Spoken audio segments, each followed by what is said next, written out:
கோவையில் ஒரே மேடையில் 50 ஜோடிகளுக்கு சீர்வரிசைகளுடன் திருமணம் இந்து சமய அறநிலைத்துறையின் சார்பில் நடத்தினார். இந்து சமய அறநிலைத்துறையின் சார்பில் இன்று தமிழகம் முழுவதும் 500க்கும் மேற்பட்ட ஜோடிகளுக்கு திருமணம் நடத்தி வைக்கப்பட்டது. அரை பவுன் தாலி உட்பட பல்வேறு சீர்வரிசைகள் அறநிலைத்துறையால் வழங்கப்பட்டு திருமணம் நடைபெற்றது. திருமண தம்பதிகளை முதலமைச்சர் மு.க. ஸ்டாலின் வாழ்த்தி இந்து சமய அறநிலைத்துறையின் கீழ் முன்னெடுக்கப்படும் நடவடிக்கைகள் குறித்து பேசினார்.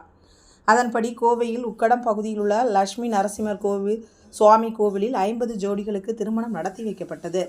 இதில் சிரவே ஆதீனம், மாநகராட்சி துணை மேயர் மற்றும் மாமன்ற உறுப்பினர்கள், மணமக்களின் உறவினர்கள், கோவிலுக்கு வந்திருந்த மக்கள் அனைவரும் மணமக்களை வாழ்த்தினர்.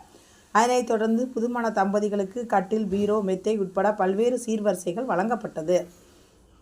இந்து சமய அறநிலைத்துறையின் சார்பில் சீர்வரிசைகளுடன் திருமணம் நடைபெற்றது மகிழ்ச்சி அளிப்பதாகவும் தமிழக அரசு நன்றிகளை தெரிவித்துக் கொள்வதாகவும் புதுமண தம்பதிகள் தெரிவித்தனர்.